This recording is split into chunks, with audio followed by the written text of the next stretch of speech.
Today is Thursday, August 27, 2020. Coming up on Roland Martin Unfiltered, protests for Jacob Blake continue in Kenosha, Wisconsin. Also, what is happening, folks? The father of Jacob Blake says he is no longer handcuffed to his bed. We'll tell you exactly what that's all about. Also, folks, we'll focus on the United States Census, why it matters for African Americans to ensure that we are counted. Also, on today's show, NBA players continue their protesting, and they are going to return to the court, but there are some conditions. We're going to break it all down for you. It's time to bring the funk. Roland Martin Unfiltered. Let's go. Whatever the miss, he's on it. Whatever it is, he's got the scoop, the fact, the find. And when it breaks, he's right on time, and it's rolling. Best believe he's knowing. Putting it down from sports to news to politics. With entertainment just for kicks, he's rolling. It's on go, roll, y'all. It's Roland Martin, yeah. Rolling with Roland now. He's funk, he's fresh, he's real, the best, you know he's Roland Martin now.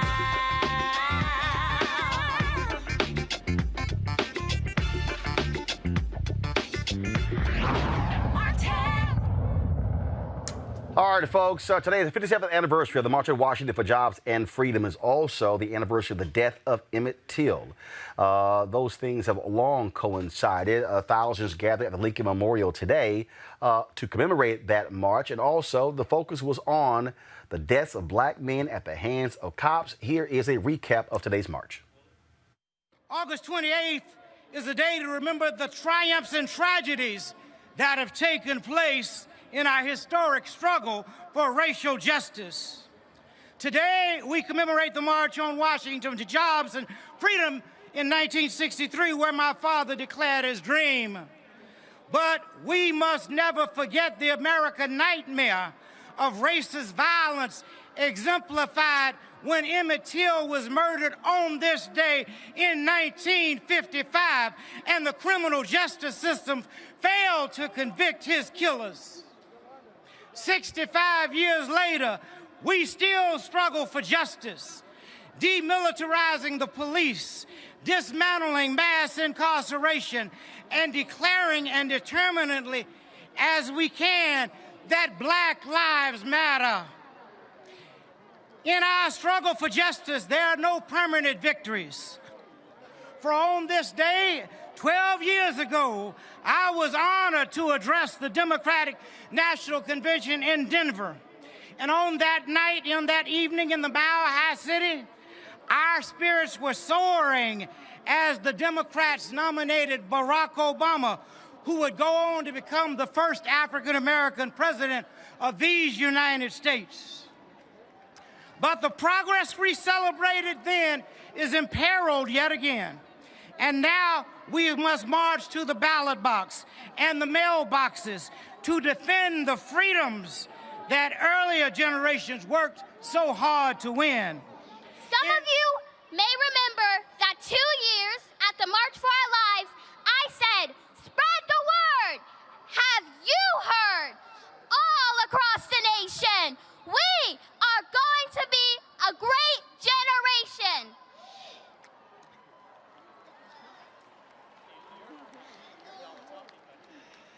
That was in 2018. I didn't know what would hit us in 2020. A pandemic that shut our schools and put our young lives on hold. More killings of unarmed black people by police. Attacks on our right to vote. Worst economic crisis since the Great Depression that we learned about in school. And more extreme weather than ever before.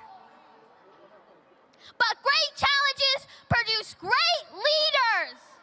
We are the great dreams of our grandparents, great-grandparents, and all our ancestors. We stand and march for love, and we will fulfill my grandfather's dream.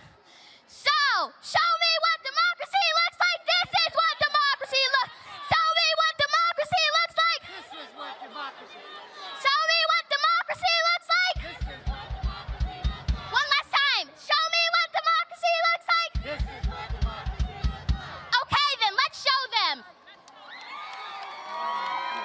No justice. No justice. No justice. No justice. What do we want? What do we want? What do we want? When do we want it? When do we want it? When do we want it? When do we want it? All right. 57 years ago, in 1963, there was a struggle in Birmingham, Alabama. There was the assassination of Medgar Evers, the head of the Mississippi NAACP. In the middle of struggle and murder, they came to Washington to demand that the federal government give them a Civil Rights Act and voting rights. They marched that day, in a hot, blistering day like today, saying that as we struggle, we need legislation.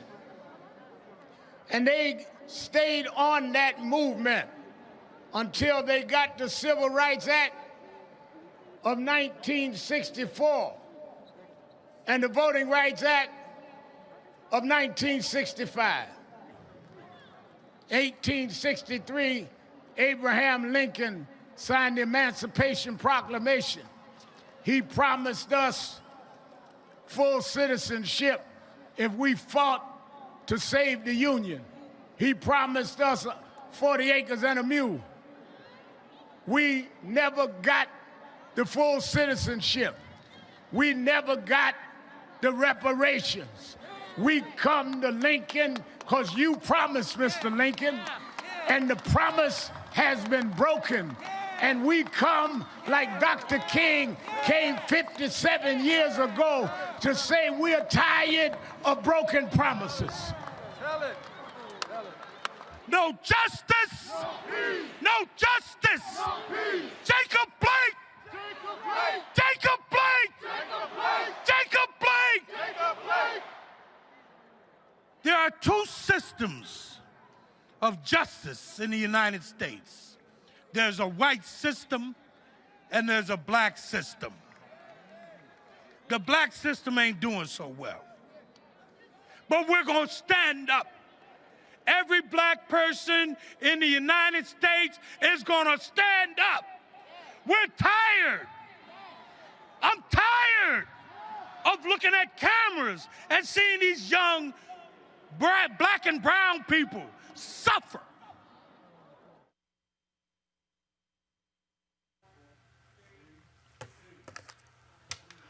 All right, let's go to my panel. Rob Richardson, he is the host of the Disruption Now podcast. Derek Holley, president, Reaching America, and political analyst. And we'll be shortly joined by Misha Cross, political analyst and Democratic strategist. Rob, I want to start with you. Obviously, a number of speeches today, a number of family members who've had their children killed by police. Trayvon Martin's mom was there, Sabrina Fulton. You also had, of course, as you saw there, the father of Jacob Blake, who is in a hospital there in Milwaukee. You also had the George Floyd family and so many others. At the end of the day, you had this gathering. Thousands were out there.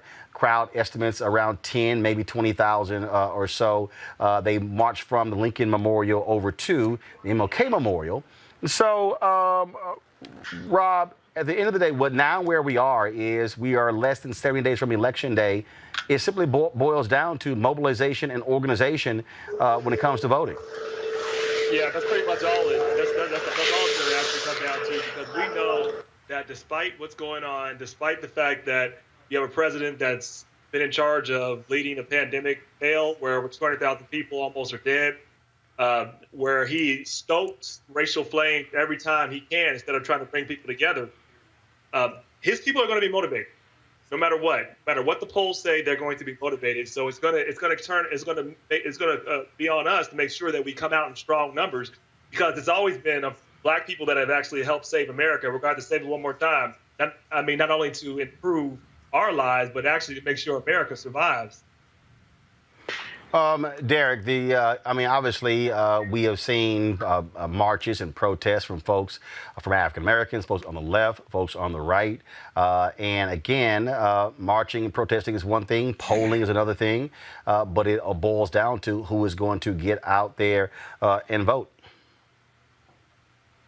Yeah, and that's the bottom line. Who's going to get out and vote? And I actually cycled down into the mall today, and was down there for a good part of the protest in the march. Did your ass put a mask on? I did. I had to put it. So Good job. So somebody put it. Wait, somebody covered up biking. Oh, look at the progress. Let me tell you. Now, let me be clear. Let me be clear. When I cycle, I do not wear a mask. However, because of the crowd size, again, I pulled out my bandana and put that around my face. Yeah. Okay. That's what we do. Yeah. Okay. And so, but all that being said, man, it was Roland. It was a good event. I was glad I went down there to see it. I think the numbers of the 10 to 20,000, I think that might be on the low side. So I'm waiting to see what that aerial view is going to look like, because they were coming in droves. I mean, people were coming in droves, and so it was a good scene. And so I'm hoping, man, that out of this will come some type of reform as it relates to the police and what they're doing. I mean, this last shooting, man, it's just ridiculous at this point. One after another. Anisha, I did not go out there. One of the reasons I did not go out there is because you saw that lack of social distancing. That was precisely why. I'm sorry. And again, look, I got no problem. Here's the deal. We had the live stream, and here's the deal. I listened to people last night complain about the lack of social distancing that took place when Trump gathered last night. Look, you can't criticize that venue where they had several thousand people, and then you don't say anything about what took place at the Lincoln Memorial.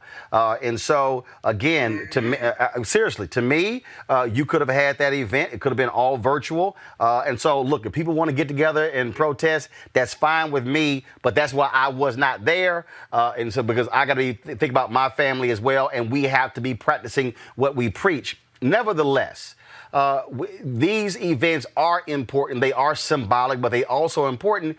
But it's also vital that you have content gathering, data gathering, because having people show up is one thing, but being able to be sure you reach them and connect with them when they leave, that to me is also important.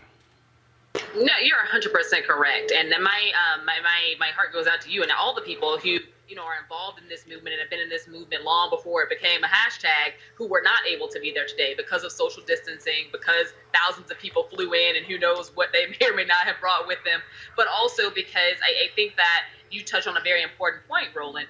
We have never had a hard time in gathering people for a mass event in the nation's capital or any other major city for that matter. What we do have more of a problem with is consistent engagement that exists outside of those pivotal event moments. What are people doing? How are they going to carry this back into their neighborhoods? How are they going to apply pressure to their state and local leadership? What do we do beyond this? I think that for a lot of folks, and this isn't to shade anybody who took part in this movement at all, but I think that for a lot of people who flew into D.C. today and who are out on the memorial, they've checked off a box. And probably also didn't check off the boxes they needed to for the census. And I know you're going to talk about that later in your show. But I just want to make sure that people fully understand what we face in this nation. And it's more than just this election in 2020. There are so many elections that we need to have people involved in who look like us, specifically younger people who we know are such a large demographic, but don't and are not represented as often as they should be in our electoral process. But we want to see this movement take place in more than just these key moments throughout history. We want you to take this to the streets in your own communities. We want you to consistently have your voice heard at home. I think it's very easy to show up in D.C., which is a great city, and showcase it here, but it matters a lot to take it back home. It matters a lot to carry this conversation, have some actionable items that you're actually doing outside of social media and outside of the protest itself. All right, folks, speaking of last night, Donald Trump gave one of the longest damn acceptance speeches ever last night, tallied more than an hour, no real vision forward. He did have a few black moments. And to bring prosperity to our forgotten inner cities, we worked hard to pass historic criminal justice reform, prison reform, opportunity zones, and long-term funding of historically black colleges and universities. And before the China virus came in, produced the best unemployment numbers for African Americans, Hispanic Americans, and Asian Americans ever recorded.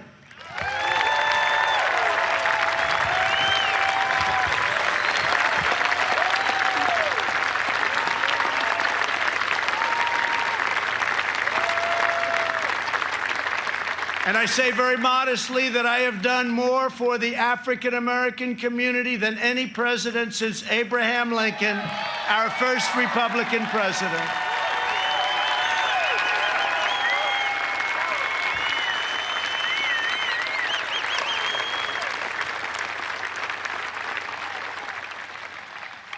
And I have done more in 3 years for the black community than Joe Biden has done in 47 years.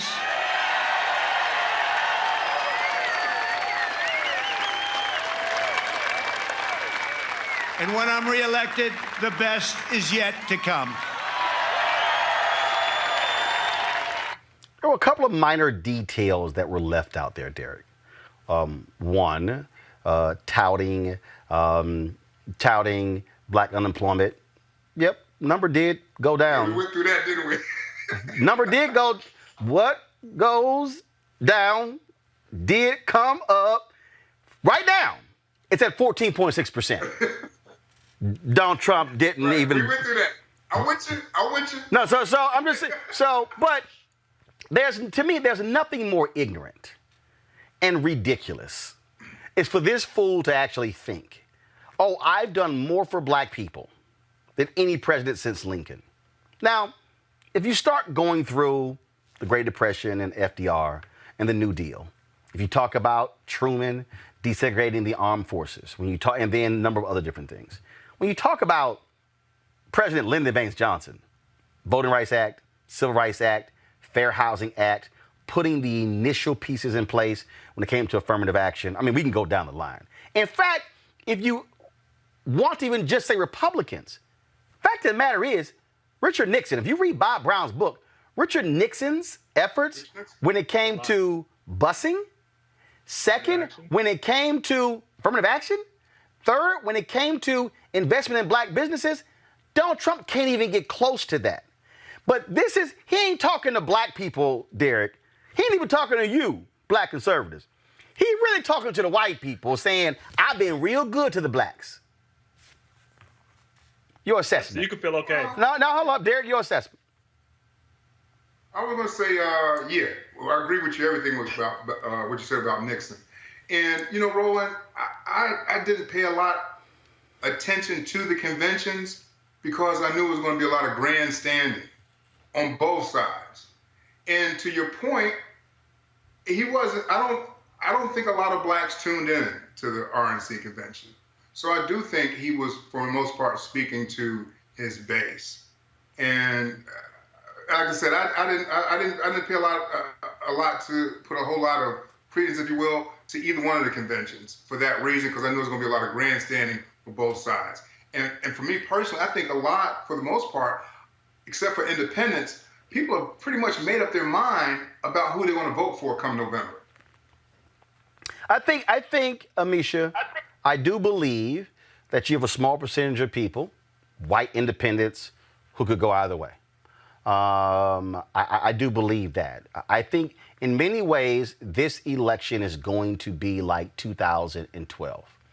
I remember after Obama was atrocious in that first debate, Democrats were losing their mind. Oh my God, he's going to lose this. Polling showed folks are not really going either way. This election is going to come down to two things. It's going to come down to turnout, and then it's going to come down to voter suppression.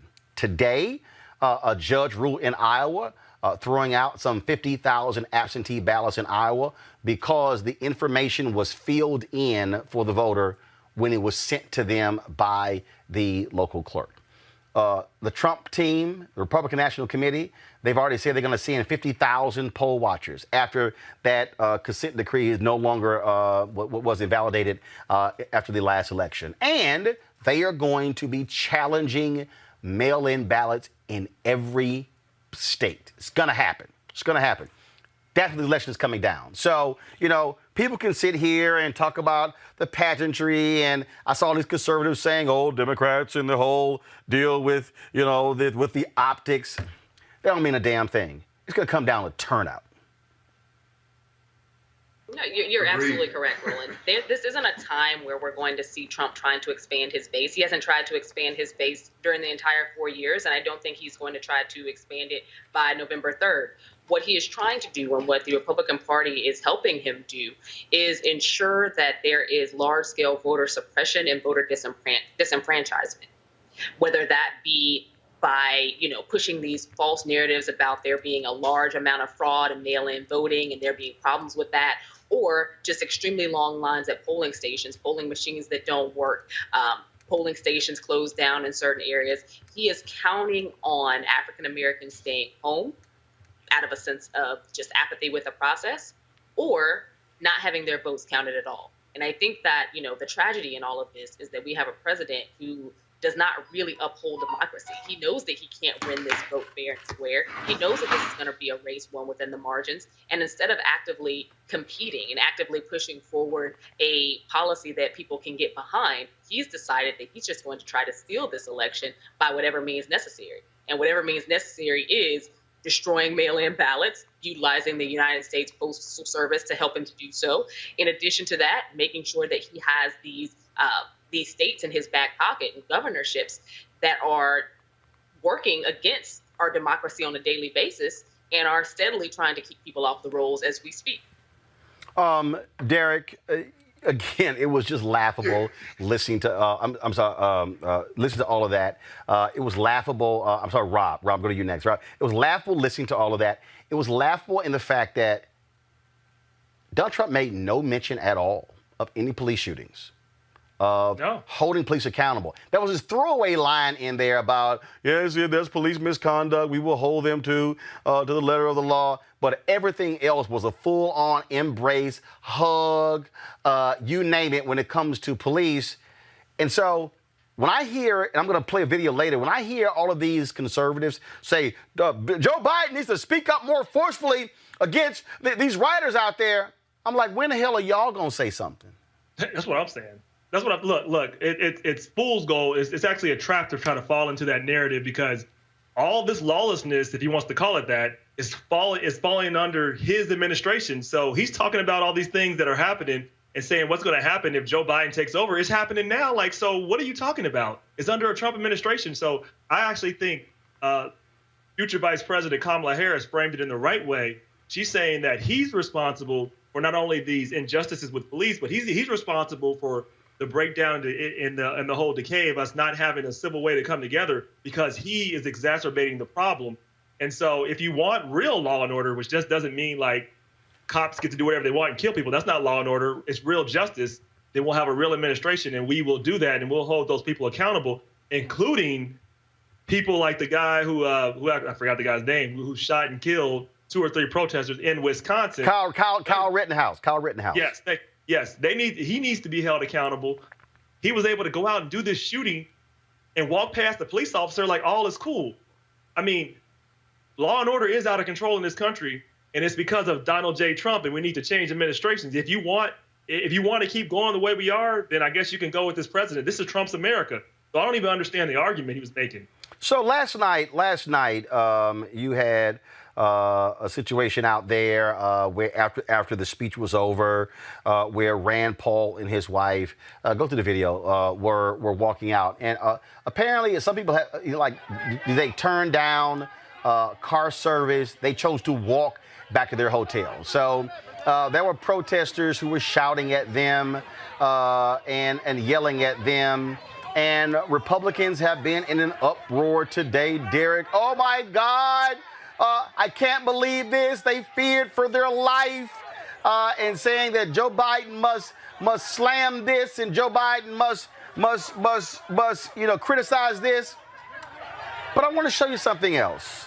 3 days ago, Derek, 3 days ago, in Idaho, there were a group of protesters who shoved their way past state troopers in the state capitol, took over the gallery, refused to leave. The Republican Speaker of the House said, okay, fine, y'all can go ahead and stay. Then when the question was asked to the cops, why didn't y'all charge any of them? They said, oh, there was going to be a higher risk of violence if we arrested any of them.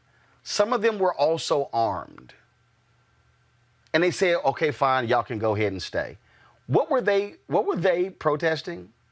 Masks. So I tweeted out to several conservatives who were demanding that Joe Biden speaks forcefully against this. And I said, when the hell y'all gonna speak out against something? I said 3 days ago, I said, they literally pushed past state troopers. Everywhere else I could say, if you did that, Derek, and I did it, and Amisha and Rob, hell, we getting hit with assault. But we might not live. We might not live to tell them. Yeah. Right. But wait a minute, and this is crazy. So in 2014, Derek, there were a group of LGBT activists who had a silent protest, who stood in the door. They arrested them. So I guess my whole point is this here. Would I have been shouting down Rand Paul that way? No, because my whole deal is the best way to shut Rand Paul up is for the Democrats to take control of the Senate and put his ass in a minority. So that's just me. So other folks, but it's amazing to me how something happened and conservatives, oh my God, Democrats, you have got to condemn this. And I'm like, man, y'all let shit ride and don't say nothing. Well, Roland, I think that goes both ways. That's what I just said.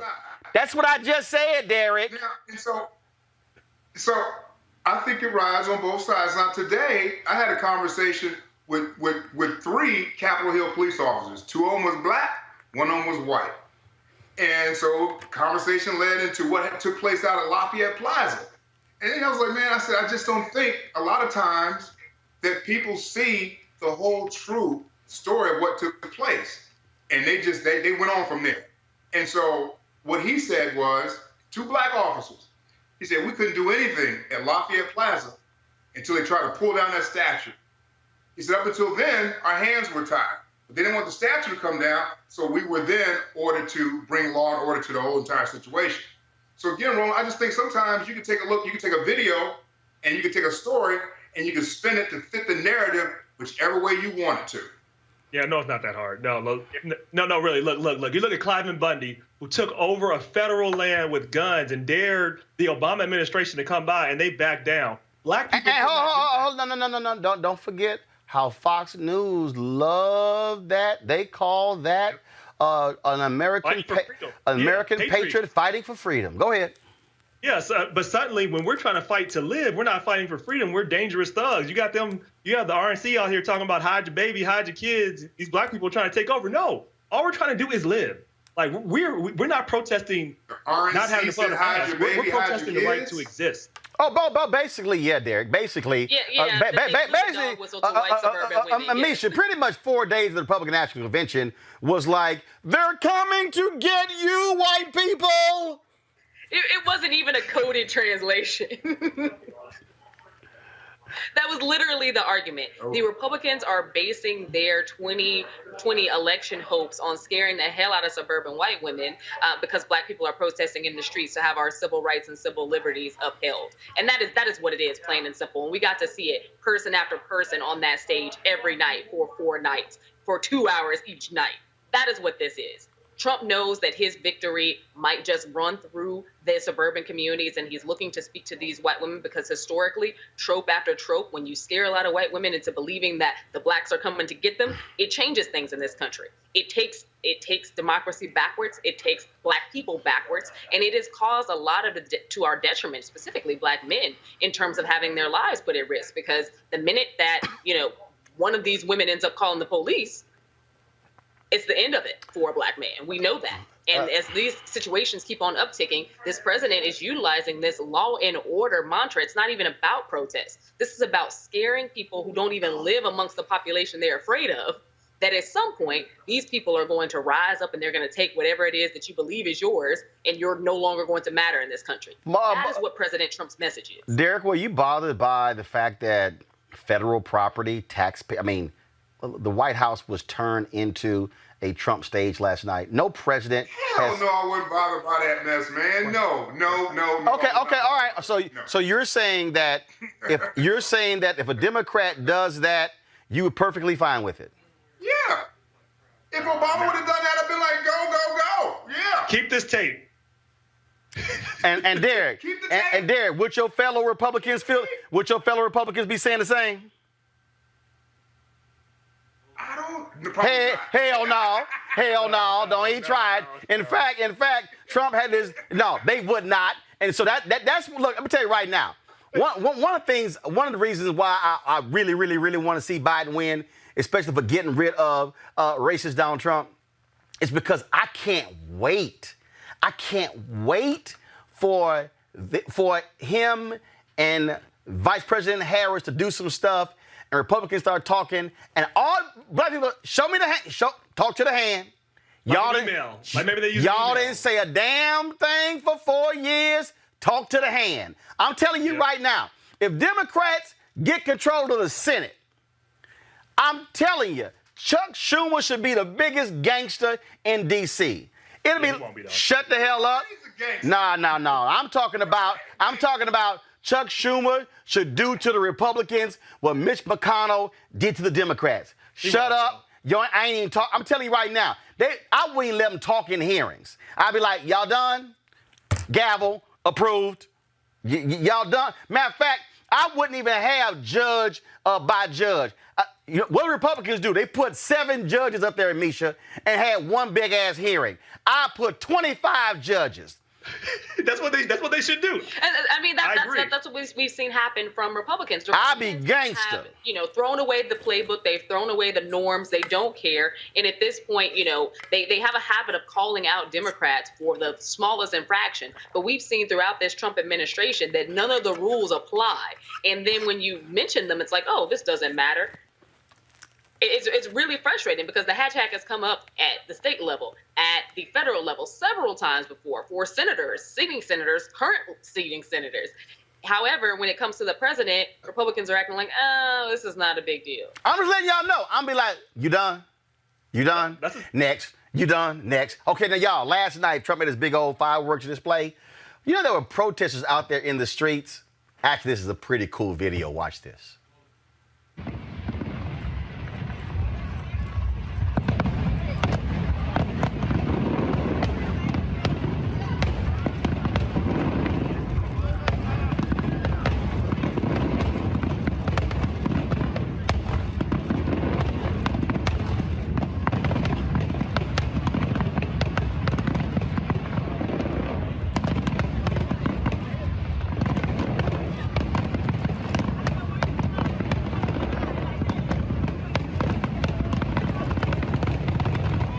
Well, Derek, 180,000 have died because Trump failed when it came to coronavirus.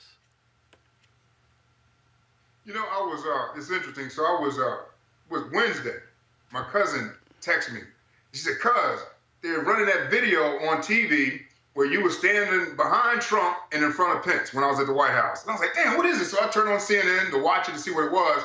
But scrolling at the bottom of the screen was Spain. Their health minister said they had over 7,000 cases of coronavirus in one day. And he said, quote, coronavirus is out of control in our country. Spain, Italy, France, all the numbers are up. Even the other one where everybody was pointing to, we should use it as an example. Everybody is doing right now around the world. It's not just a United States problem. New Zealand? Is that what you meant? New Zealand's not. New Zealand's not up. No. New Zealand. No, hold on. Let me help you. New Zealand had 2. All the numbers are up. New Zealand had 2 new cases and they shut it down. 2. I guess from 0 to 2 is okay. If you want to, all right. So CNN is lying.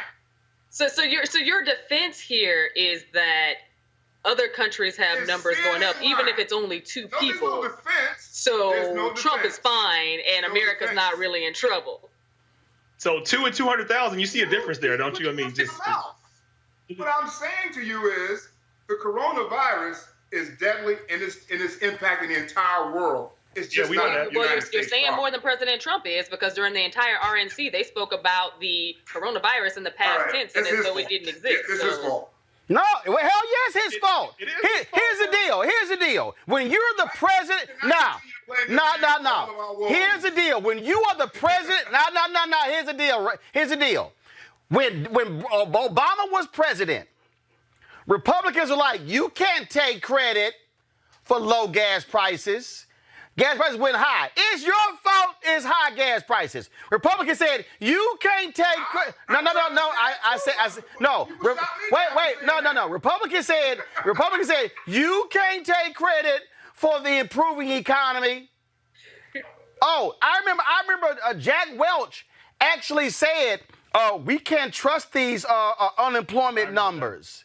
But now all of a sudden, I've got the lowest, it's all me. This fool actually said last night, Rob, I rebuilt the American economy in 3 years. How your ass, that's like saying, I rebuilt a car that already existed because I put some air in the tire.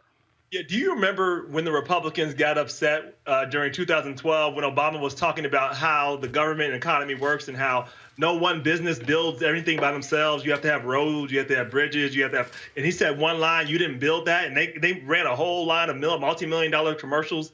This fool says that he built the whole economy in 3 years, which of course is not true.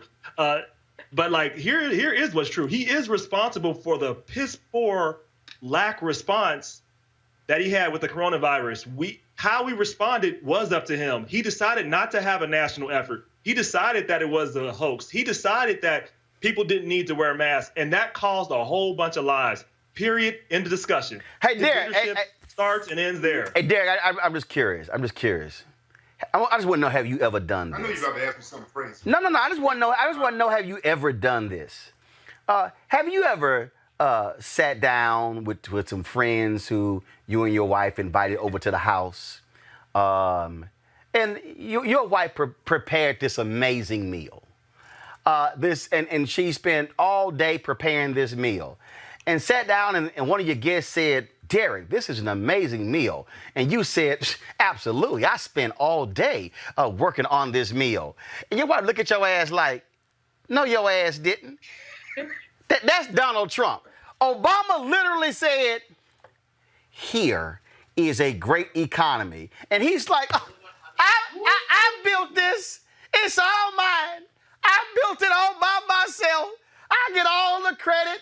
Nothing happened before I came. Your wife would sit there. She would say, Derek, let me holler at you for a second. She would cuss you out there on the spot, wouldn't she?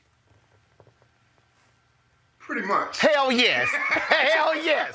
Yeah. So that's exactly probably how Obama feels when this lame ass up there talking about I rebuilt the economy in 3 years. Man, whatever the hell. That's just nonsense. That narrative also presupposes that the economy was completely in shambles and destructive before Donald Trump came in. That's what I'm saying. Absolutely incorrect. That's what I'm saying. That's like saying, wait a minute, I have all these ingredients and uncooked meat, and just nothing is cooked. But then all of a sudden, if I came in and did something with it, I can take credit for the whole dinner. But you can't walk in and say the whole dinner is now prepared, is cooked, and is served, and then you go, where my love? Show me some love. Man, he destroyed. He made it worse now. The economy's in a worse position. Take all the credit for the coronavirus deaths, but no credit for the economy. No, Derek, what we're saying is, if your ass gonna take credit for the good stuff, your ass gonna accept blame for the bad stuff. And I ain't trying to hear, it was so great before COVID. Cause that's a part of that's in your 4 years, baby. See, you got to accept what's in your 4. That's like George W. Bush saying, yo, the economy was kicking until that shit fell out, until the housing crisis just destroyed the entire economy and almost put us into the second greatest depression in American history. Donald Trump is the equivalent of a dude who said, yo, we were killing them in that game. And they said, no, you were killing them in the first half. You got your ass whooped in the second half and you lost the game. yeah, but by halftime, we were killing them. Yeah, I would say this about Trump, though. You cannot underestimate his ability to rally the troops, though. He knows how to. Oh, they don't care about lies. They don't care about lives. They don't care. They don't care about the economy. I mean, like he's able to get them to feel so good about whatever, about whiteness, about craziness, about whatever, about his bully lies that they will just buy into it. Derek, for 3 years, this man has lied, saying he signed the Choice Act for veterans. Dog, there's literally video of Obama signing it in 2014. The fool last night said he signed the Choice Act. And everybody stood and applause. It was in 2014, bruh. This man will lie. We will just lie about anything. And things that can easily be fact-checked extremely quickly because he knows that his base does not care about facts. He knows that his base doesn't care about truth. He knows that his base is going to be with him regardless. And I think that he also counts on Americans as just not being that smart because literally his speech was fact-checked in real time. He's not only making up dates and events, he's also creating stories out of nowhere in terms of his own progress. Yeah, and I think that, it gets frustrating after a while because you continue to see this. We saw it got him into the White House the first time. I would be scared to think that this exact same thing would get him into it a second time. Hey, Derek, you're an Omega, and so I've now found. You guys. Go ahead, Derek, go ahead. I was going to say conversely, you're saying that, he thinks that Americans are stupid. The same could be said for the Democrats. On what? And just that all black people going to vote for me, period. Actually, if you start breaking down numbers, the reality is that was 93% of black women voted for Hillary Clinton in 2016. That's damn nearly all black people. Derek, it's just by the likelihood, just like the likelihood that the majority of white men are going to vote Republican. You know why? Because they always vote Republican. Right. I mean, right. I don't think of that as racist. Like, for instance, like if Donald Trump said, yo, the majority of white folks with me. Well, no Democrat has gotten higher than 40% of the white vote since 1964. Well, that's factually correct. So what's the problem? So Derek, we talked about this on one of your shows before, Roland, that, in 2016, that was the lowest turnout for black voters. No. There was the lowest turnout. No, the 2016. No. The lowest. 20 years. Right. Thank you very much. Now you had to correct yourself because the lowest turnout for black people when we couldn't vote. Yes. So that was a drop of 2.4%. In 2016, we're going to make sure there's no drop. But Derek, you've been in Omega. I have now found the perfect response when I have to encounter whatever you say in public. I have now found it. So, Derek, I just want you to know, from this moment forth, anytime you say some ignorant shit on this show, I am going to play this. Are you going to make me disconnect? No. Come on, y'all. Don't go. It's on the iPad. Don't go snowflake. Go to my iPad. Don't be a snowflake. Huh? It's no sound. Just pull the video up. No, I don't know what the control room. What y'all doing? Pull the video up.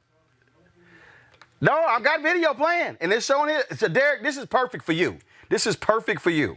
Because last night, and I want to thank Melania for providing me this video. Do y'all have it now? Here we go.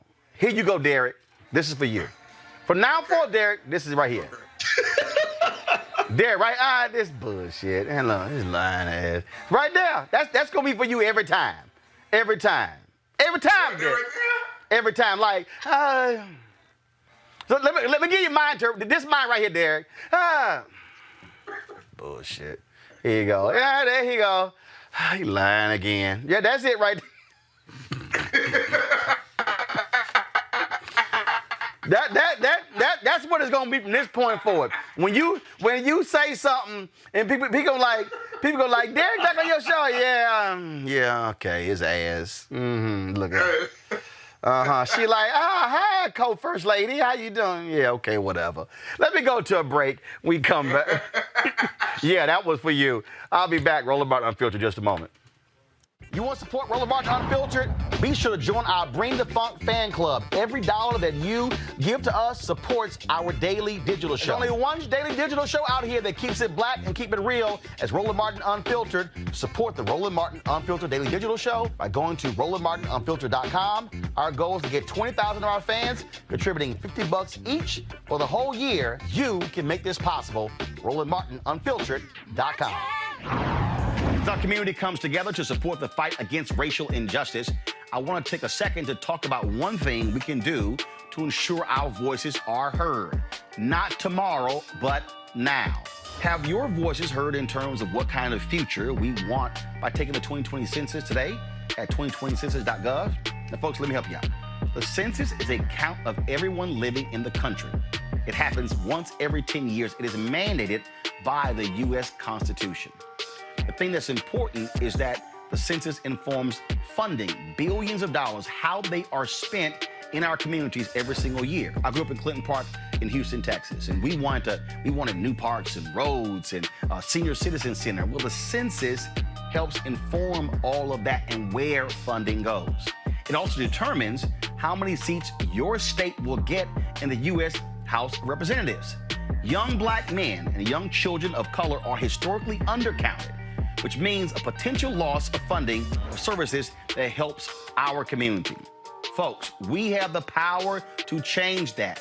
We have the power to help determine where hundreds of billions in federal funding go each year for the next 10 years. Funding that can impact our community, our neighborhoods, and our families and friends.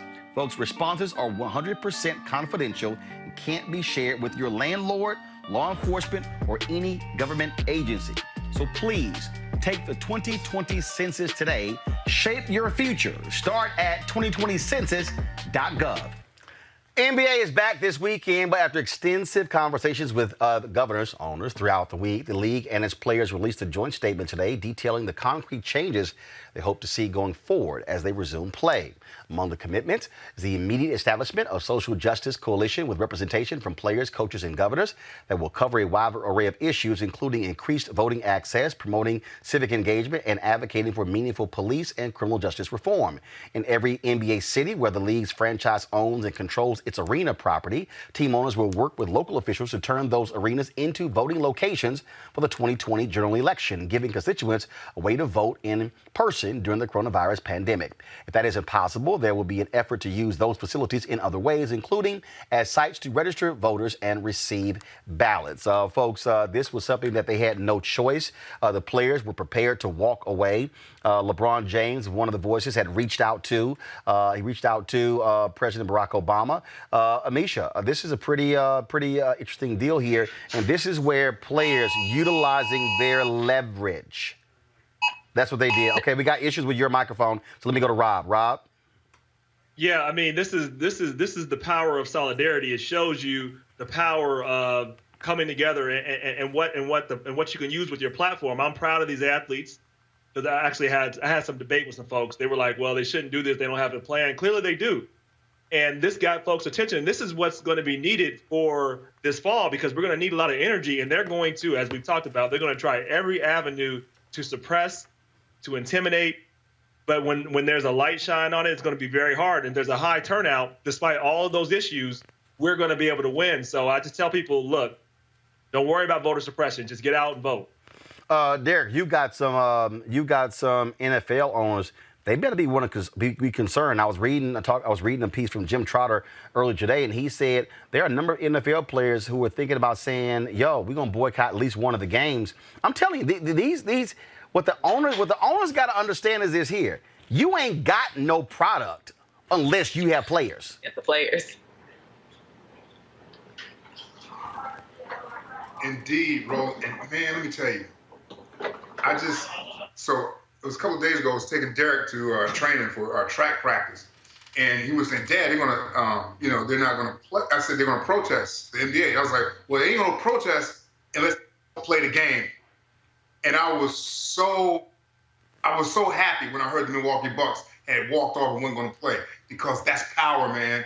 And these players have the power to really, really make a change. Roland, when you had your show, when we was on TV One, we were talking about the NFL at the time when he was kneeling, when Kaepernick was kneeling, all that kind of stuff. It's like, Derek, you're going to get this message to the White House. So I'm going to get it over there.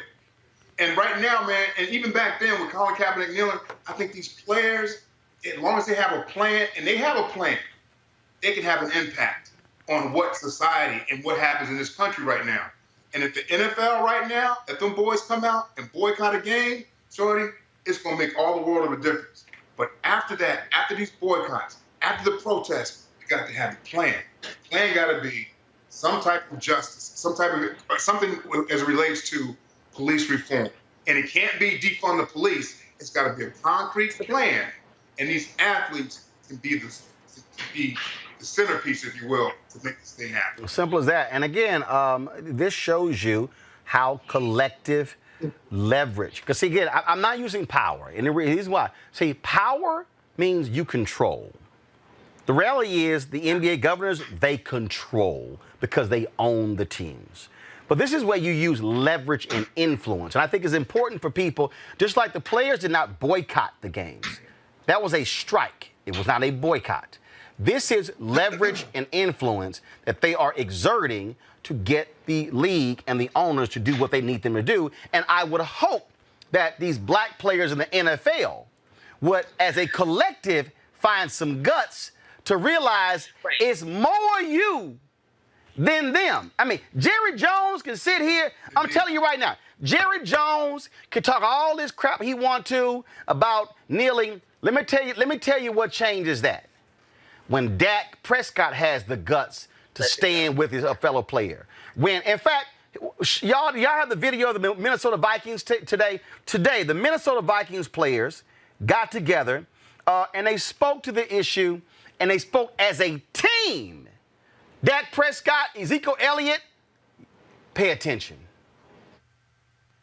We want proper persecution of Derek Chauvin, the police officer that kneeled on George Floyd's neck for 8 minutes along with the other officers. That's all we want, just to start there. And as a social justice coalition, as a group, and as a team, and as an organization, we're doing everything we can to build sustainable programs that will help the long-term effects of the lack of economic prominence in low-income areas, the lack of mental health support in some of these areas. We are doing everything we can, but now it's on the bureaucratic system to also meet our intensity, to meet our level of what we're demanding, because it only goes so far. It's a two-way street. We can do what we can with the finances and the resources we have, but we need the politicians, we need the government officials, the bureaucratic system, like I spoke to stand up and be leaders. Because we live in a world right now where everyone cherishes the voices and the stances of entertainers. And everything falls back on us. What are they going to do? What stance are we going to make? Right now, we're saying right now we're going to put the pressure on the bureaucratic system to implement a proper persecution of Derek Chauvin.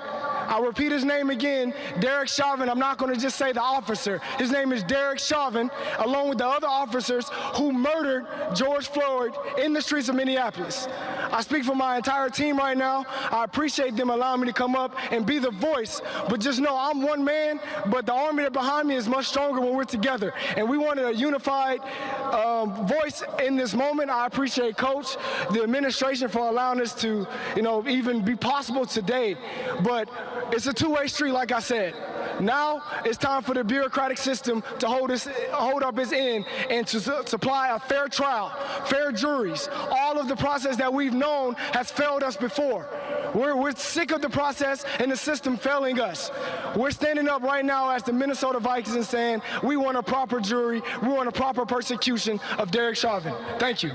If the NFL and all of his players stood behind him, and that was a white player who spoke after him as well. We're now seeing this, Rob, in the NFL, in Major League Baseball, where white players, and let's be real clear, we didn't have this before, where white players were standing up for these seen it. issues. Go right ahead, Rob.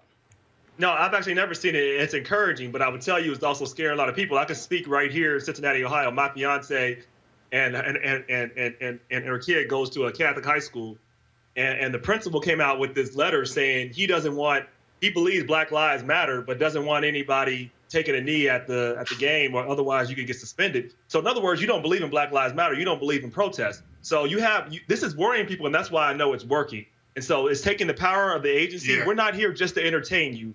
We're gonna fight for our rights, and I am so proud of these athletes, and I'm so proud of this generation right now. And again, that's how. I saw. Go ahead, Derek. Go ahead. I was going to say that brother did a really good job with the Minnesota Vikings, but the day before, Ryan Tannehill, white quarterback for the Tennessee Titans, stood up and did something very similar to that. Had the whole team behind him, and it was powerful to the point where he actually got choked up, and a couple of tears came down, and it was a good thing, man, because there are some really good white people out there who are really, really supporting this movement. And I think these players, man, the NFL, first of all, the NBA, applaud them for what they did, and they are a true example. And I think if the NFL can follow suit, man, I think we could really have an impact. It's only going to happen when you have players who have the guts to actually stand up. As simple as that. Yep. But again, Amisha, I think what you're seeing is you're seeing a new generation of folks find their voice, and this is how you use your leverage and influence to be able to create change. No, you're absolutely correct. And I think they're watching these people in the streets who, in many cases, don't have two dimes to rub together. And they are sitting in their, multi-million-dollar homes with this level of influence, with this embedded base of followers. It is incumbent upon them to take on a leadership role and really speak out now. For the NBA and the NFL, these are two institutions of sports that would not exist without the athleticism of African-American males. So to see the NBA, first and foremost, go out of its way and take the charge that it has, I think that it shows a strength in leadership, and it's something that, we're going to see showcased throughout some of the other leagues. I'm also extremely impressed by the MLB and the NHL, which are not majority black leagues that are really taking a stand right now as well. Yeah, that's the case, folks. Let me give you this headline here. Fabiana Pierre-Louis has been confirmed to become the first black woman to serve on the New Jersey Supreme Court. The full state Senate voted 39-0 to approve Governor Phil Murphy's pick to be the next associate justice on the state's highest court. She will be the third black judge to join the court in the state's 244-year history. She also will be the youngest justice on the current court. And it's also of course, her folks are immigrants of Haiti, and so certainly congratulations to her for that. All right, folks, that is it for us. First half of our show. Rob, Amisha, and Derek, we certainly appreciate all three of you being with the panel. And look forward to seeing you guys next week. Yes, and Derek, stop hanging on this time. Not hanging up. Yeah, Derek, nice job.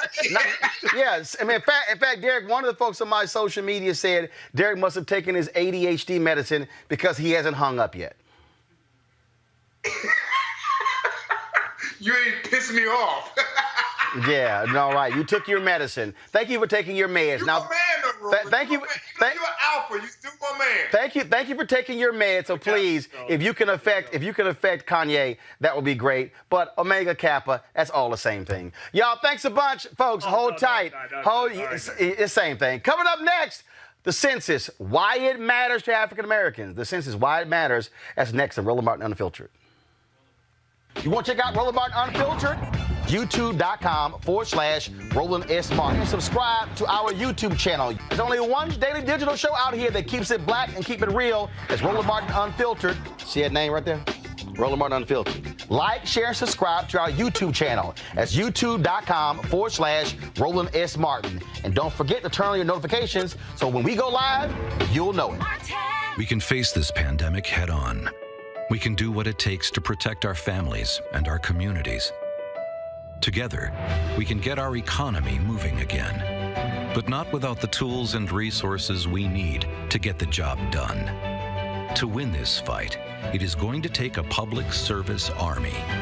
Don't let Congress fire the frontline workers who can save us. Text FUND to 237263 to tell Congress to fund the front lines. And we want to thank the folks All right, we back. I want to thank the people that asked me for being, of course, partners here with Roland Martin Unfiltered. What they're laying out is critically important, and so we appreciate their support for this show. Folks, the Constitution requires an accurate count of the country's population every 10 years. And this year, 2020, is a census year. The data collected affects the ability to ensure equal representation and equal access to important governmental and private sector resources for everyone across racial and ethnic lines. Unfortunately, certain populations are at a higher risk of not being fully counted in the census. Some, like African Americans, have been historically underrepresented for decades.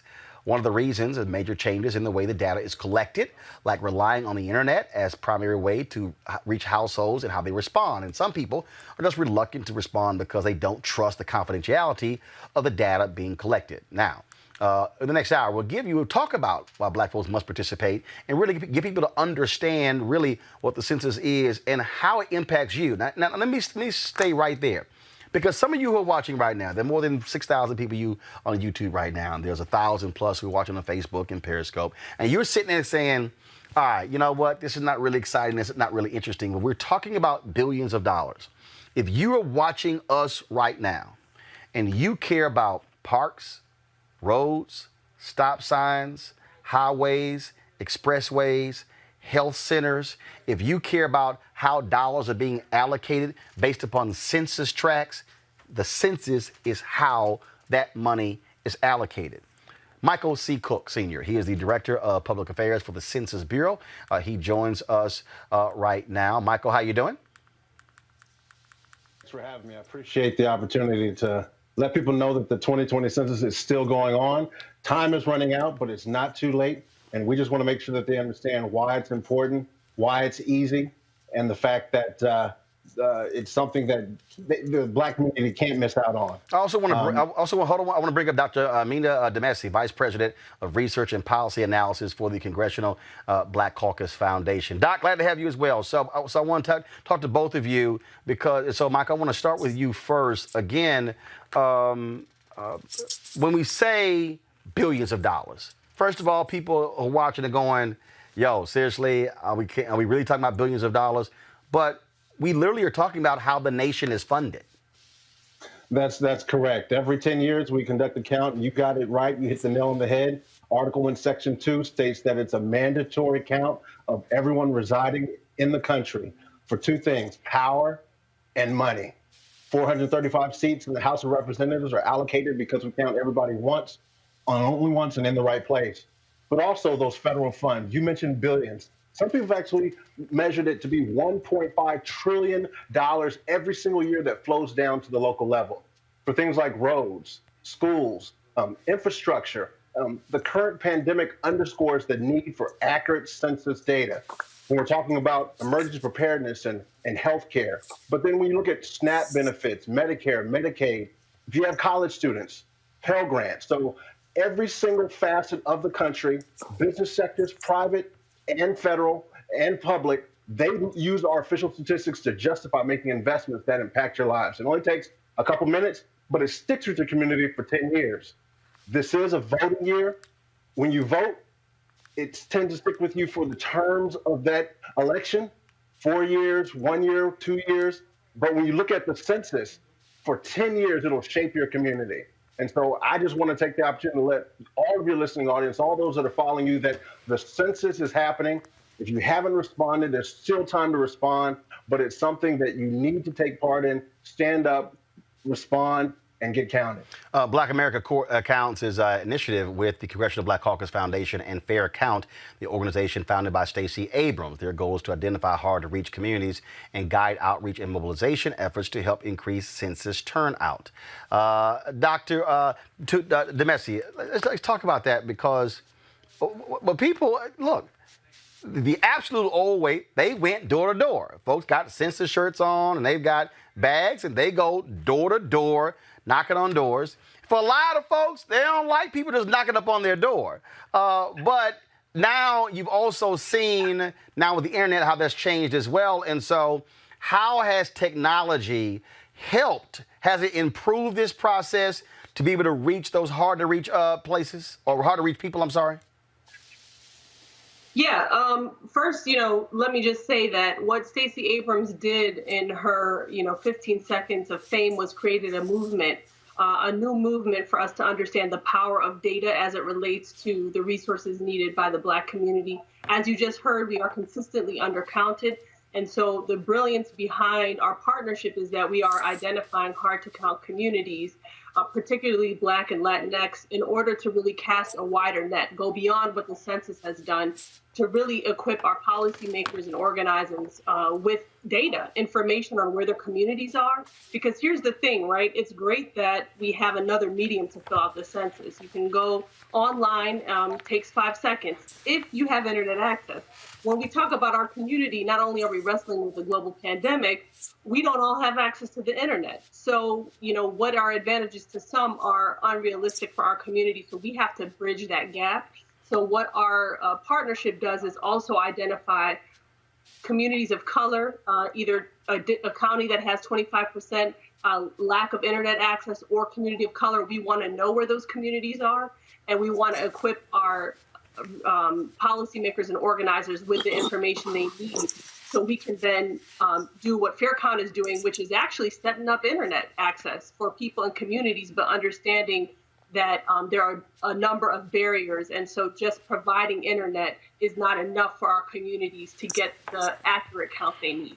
Michael, how many people are out here? How many people are in the country who are trying to get this accurate count?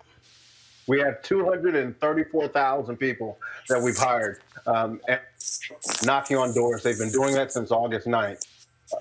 We have seen that the self-response rate for the nation, which really right now stands at 60 to 64%, is actually at 80% when you add in the amount of people who've actually been counted by people knocking on doors. So I applaud the fact that people are responding, but I know that there's still work to be done.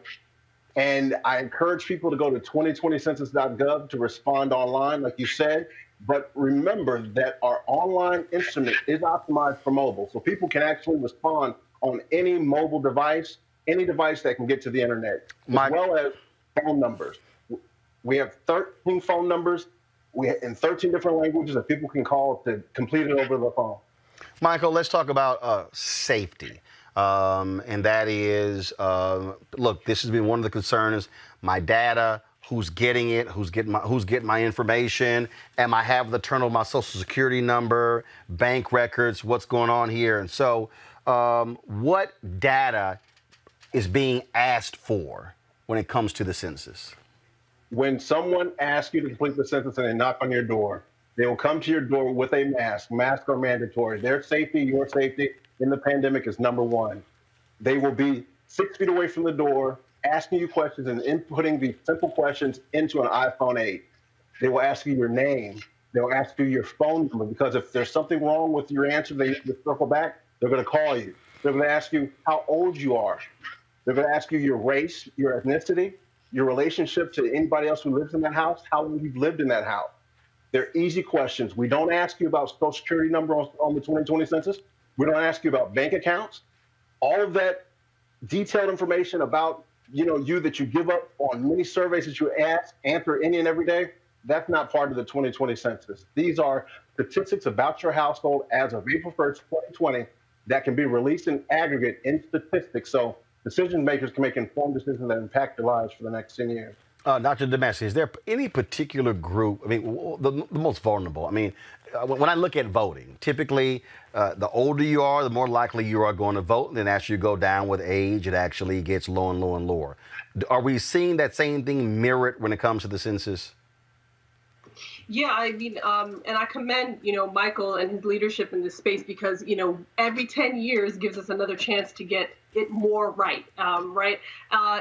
Unfortunately, or fortunately, depending on how you see it, age does not insulate us from our rates of participation. The challenges are across the board, right? So one of the things with our Fair Count, Black America Counts partnership was using the model that Stacey Abrams used in Georgia and mapping it across the country so we could see what do our populations look like. And it doesn't come as a surprise to most of us who do this work, that a lot of our communities in the South, right, disproportionately affected, high proportions of Black folks with higher disproportionate rates of challenges to get the census filled out. So you have people like, and it goes across the country, right? You've got people like Congressman Stephen Horsford out in Nevada that partnered with our chair of the CDC, Karen Bass, and created a CDC Census Task Force specifically to make sure that we can really bridge the gap across all ages, communities, whether you're a senior or young.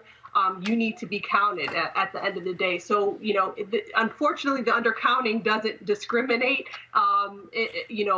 within it. There are challenges throughout, but we do see some variation across states as well. More challenges in the South. We see less challenges in sort of the Midwestern states. But, the census has the data to keep track, but it really is incumbent upon us to get the word out, because it's kind of abstract, right? We all say go to vote, everybody gets that. When you say go fill out the census, people are like, well, why, right? And then we got to break it down, because this is about the services that you need every day for your survival that we are voting about, right? This is what it comes down to: reapportionment, reallocation of resources, billions of dollars. So that's the language translation that our communities have to make, so people understand it is just as important as voting. Michael, is there any particular region of the country for Black folks that is more difficult? And where do we do the best? Well, when we look at our statistics and we look at the returns of self-response, we have found that the patterns of non-response actually track with the patterns of the country that have been highly impacted by the pandemic. So we are working with our partners to ensure that while people are dealing with life and liberties and making sure that they are safe, that they know that in this time, there's still time and a responsibility to respond to the 2020 census. When you look at the Black community, Black men ages 18 to 35 are historically undercounted. That's what we call the differential undercount. So those people that look like me, that are 18 to 35, as well as kids ages 0 to 5, the young children are typically undercounted. So we have a robust media campaign, and our partners have been sharing that information and being laser focused and making sure that those communities, those pockets of the country that look like those undercounted communities are actually knowing that it's easy, safe, and important. Dr. Demesi, again, when we are trying to convey this and getting people to get it. Look, there's a lot of people don't trust government. They just don't trust them. So what messaging are y'all using to reach people, to get them to understand? So we're breaking it down really, not just saying it's important to fill it out, but why it is, okay? So, at the end of the day, people might not get the numbers so much, right? But when you talk to them about federal transit programs, Section 8 housing vouchers, school breakfast programs, right? Highway planning construction, unemployment insurance, which, we're seeing because of the current recession we're in, is skyrocketing in our community, it resonates. So number one, we're trying to translate why it's important to be counted, to understand that this is a social justice issue. Data and the data is important, in a post-civil rights era where, at the end of the day, people are looking at our numbers. Policymakers need to have these tools. That's why the census does this job, because we need to be represented. This is all about representation at the end of the day. And most of us get that part. So we are trying to talk about the 300 plus federal programs that our tax dollars go to fund across the country based on these needs that people do connect with. Like, people know what it means for their kids to go to school and have lunch, right? People know what it means for them to have medical assistance, and Medicaid. Well, that's what this census is about. It's about making sure we're counted so that we have equal access to all of these services that are coming out of our taxpayer dollars. Michael, last question for you. Deadline. We know that it was shortened a month to be able to collect data. And so when is the drop dead date for people out there who are watching and listening to be sure that they fill out that census? September 30th of 2020 is our deadline. We currently are earmarking that date as the date in which we will conclude all of our field operations so that we can then start compiling the data and performing all of the tests and rigorous processes to turn over our apportionment counts by December 31st, our current statute that's on the books that we have to meet. All right. Michael, Dr. DeMessi, I certainly appreciate it. Thank you so very much for joining us.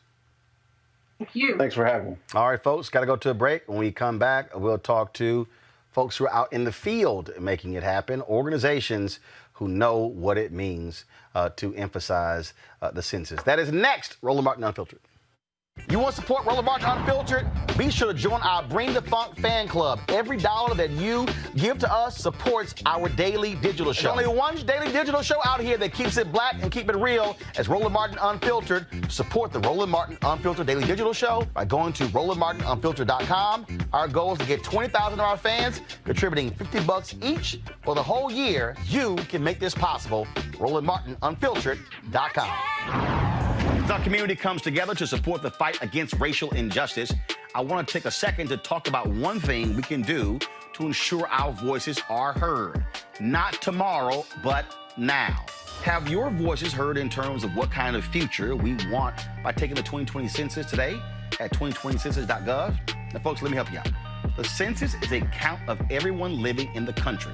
It happens once every 10 years. It is mandated by the U.S. Constitution.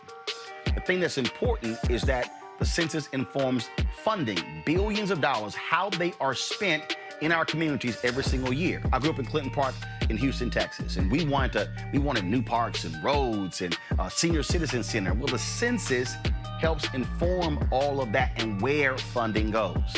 It also determines how many seats your state will get in the U.S. House of Representatives. Young black men and young children of color are historically undercounted, which means a potential loss of funding for services that helps our community. Folks, we have the power to change that. We have the power to help determine where hundreds of billions in federal funding go each year for the next 10 years. Funding that can impact our community, our neighborhoods, and our families and friends. Folks, responses are 100% confidential and can't be shared with your landlord, law enforcement, or any government agency. So please, take the 2020 census today. Shape your future. Start at 2020census.gov. All right, so a lot of y'all are always asking me about some of the pocket squares that I wear. Now, Robert don't have one on. Nope. Now, I don't particularly like the white pocket squares. I don't like even the silk ones. And so I was reading GQ magazine a number of years ago, and I saw this guy who had this pocket square here, and it looks like a flower. This is called a shibori pocket square. This is how the Japanese manipulate the fabric to create this sort of flower effect. So I'm going to take it out and then place it in my hand so you see what it looks like. And I said, man, this is pretty cool. And so I tracked down, it took me a year to find a company that did it. And so they make these about 47 different colors. And so I love them because, again, as men, we don't have many accessories to wear, so we don't have many options. And so this is really a pretty cool pocket square. Now, what I love about this here is you saw when it's in the pocket, you know, it gives you that flower effect like that. But if I wanted to also, unlike other, because if I flip it and turn it over, it actually gives me a different type of texture. And so therefore, it gives me a different look. So there you go. So if you actually want to get one of these shibori pocket squares, we have them in 47 different colors. All you got to do is go to RolandSMartin.com/pocket squares. So it's RolandSMartin.com/pocket squares. All you got to do is go to my website, and you can actually get this. Now, for those of you who are members of our Bring the Funk fan club, there's a discount for you to get our pocket squares. That's why you also got to be a part of our Bring the Funk fan club. And so that's what we want you to do. And so it's pretty cool. So if you want to jazz your look up, you can do that. In addition, y'all see me with some of the feather pocket squares. My sister, who's a designer, she actually makes these. They're all custom made. So when you also go to the website, you can also order one of the customized feather pocket squares right there at RolandSMartin.com/pocket squares. So please do so. And of course, it goes to support the show. And again, if you're a Bring the Funk fan club member, you get a discount. This is why you should join the fan club. Folks, our black mayors really need you to focus on the census because they have been very much in pushing this to their constituents. Joining us right now is McKinley L. Price, the mayor of Newport News, Virginia. He is the president of the African American Mayors Association. Mayor, certainly glad to have you with us. So can you please, again, as somebody who's sitting in the mayor's position, let folks know what happens when they don't fill out their census, how that impacts you and your budget? It impacts us tremendously, especially when you realize that this is something that's going to take place for 10 years.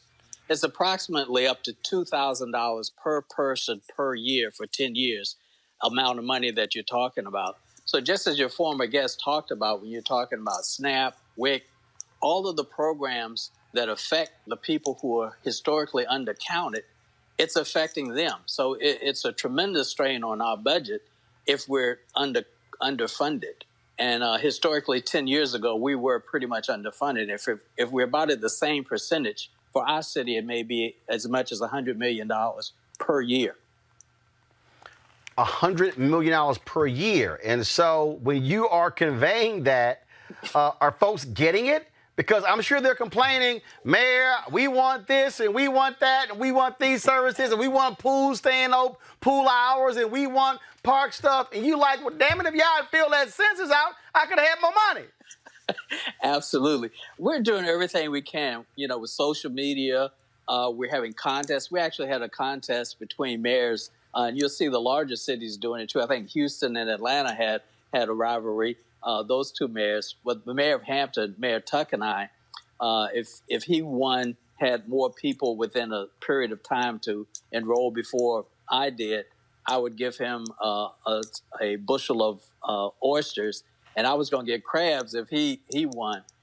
Even though I had more people to register, percentage-wise, because it's a smaller city, Hampton, he won, and I had to fork over the oysters, so I hated that. But we're trying every means we can to be able to make people understand how important this is.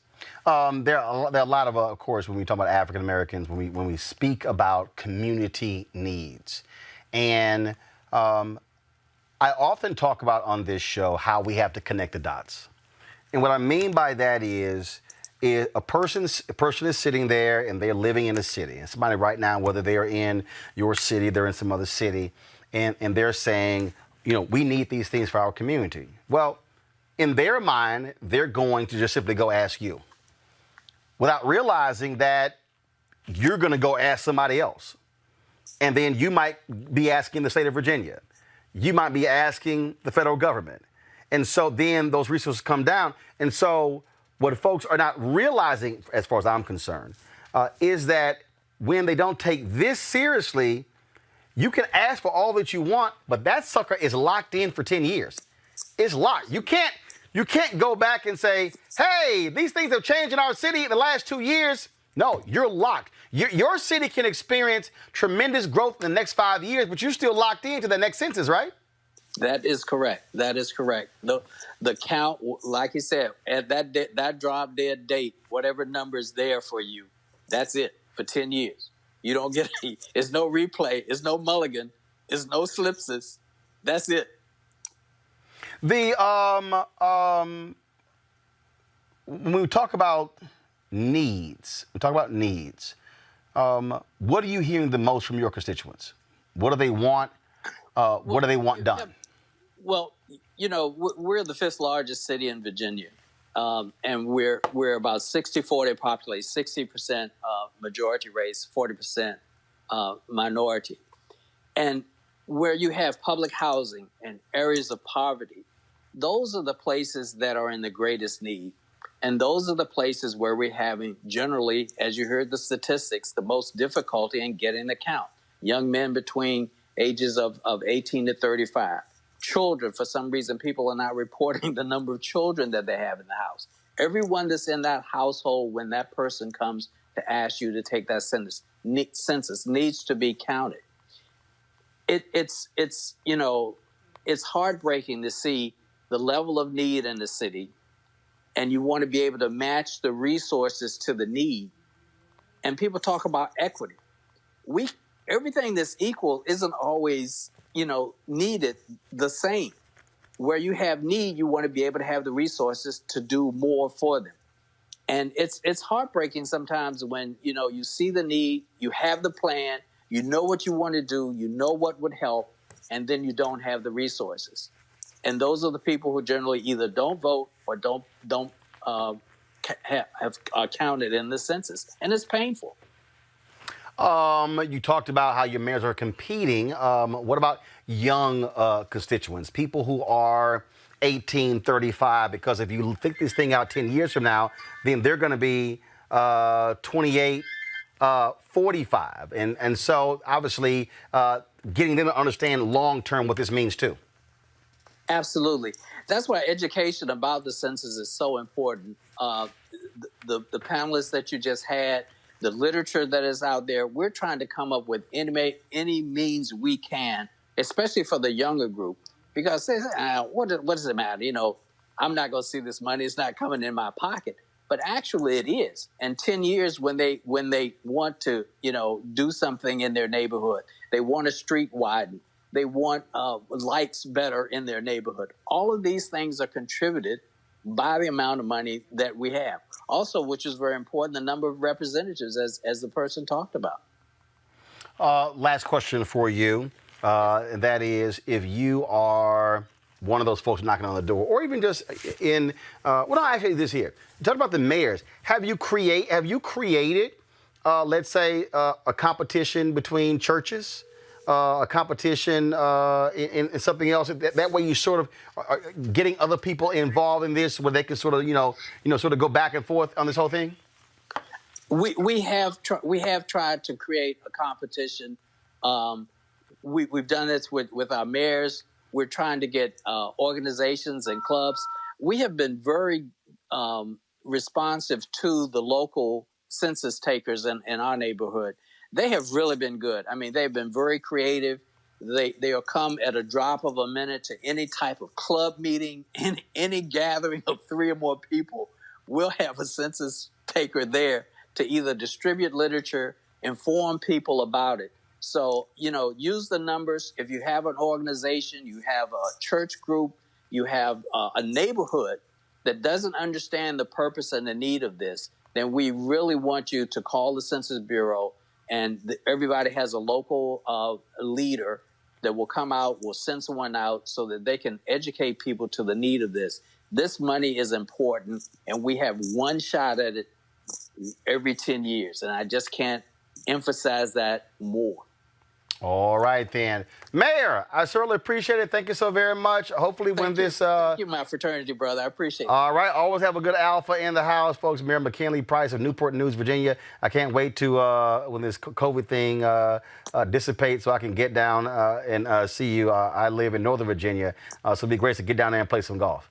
Absolutely, sir. All right. Thanks very much, folks. Of course, Mayor is president of the African American Mayors Association. Got to take a break. We come back. Civil rights groups are doing their part to also encourage folks to fill out their census form. We'll talk about that next on Roland Martin Unfiltered. You want to check out Roland Martin Unfiltered? YouTube.com/Roland S. Martin. And subscribe to our YouTube channel. There's only one daily digital show out here that keeps it black and keep it real. It's Roland Martin Unfiltered. See that name right there? Roland Martin Unfiltered. Like, share, and subscribe to our YouTube channel. That's youtube.com/Roland S. Martin. And don't forget to turn on your notifications so when we go live, you'll know it. It's rough out there. People are looking for change, for answers. One answer is at your fingertips, the 2020 Census. Census takers will be visiting households to make sure we are counted. Because an undercounted community could miss out on billions of funding for schools, healthcare, and job assistance each year for the next 10 years. Too much is at stake. Respond online today. Shape your future. Start here at 2020census.gov. As our community comes together to support the fight against racial injustice, I want to take a second to talk about one thing we can do to ensure our voices are heard. Not tomorrow, but now. Have your voices heard in terms of what kind of future we want by taking the 2020 census today at 2020census.gov? Now, folks, let me help you out. The census is a count of everyone living in the country.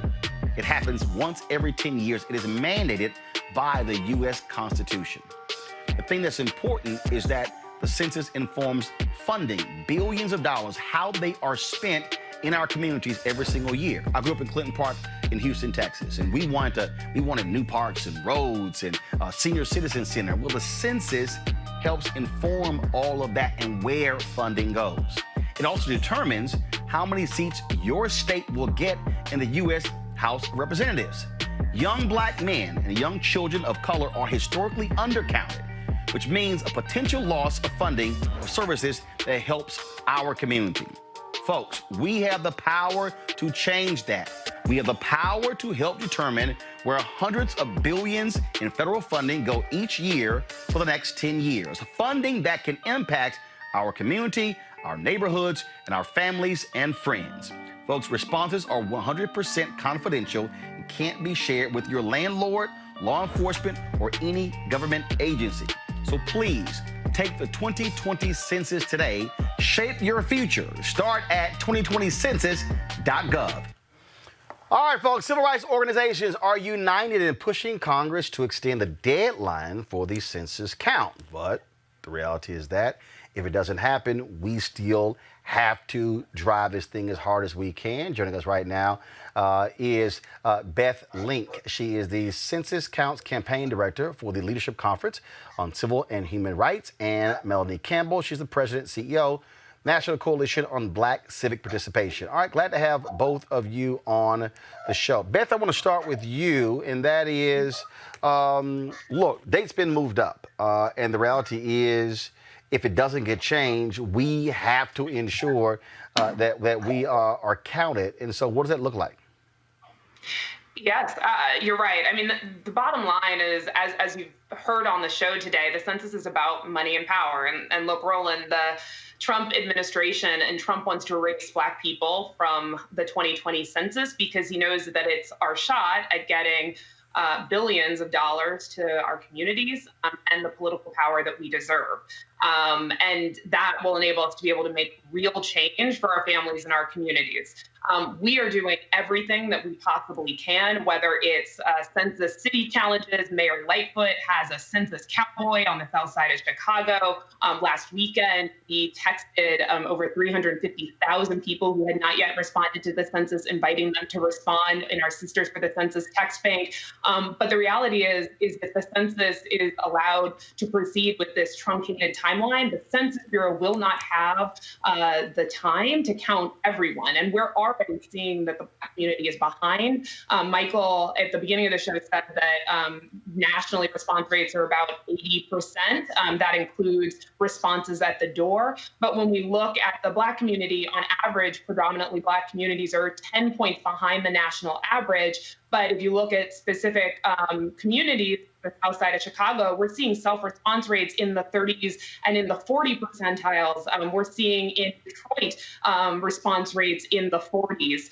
In Mississippi, around 50% self-response rates. So this is really going to hurt us if we don't get this extension. But this is also why I'm a huge believer in this, Melanie.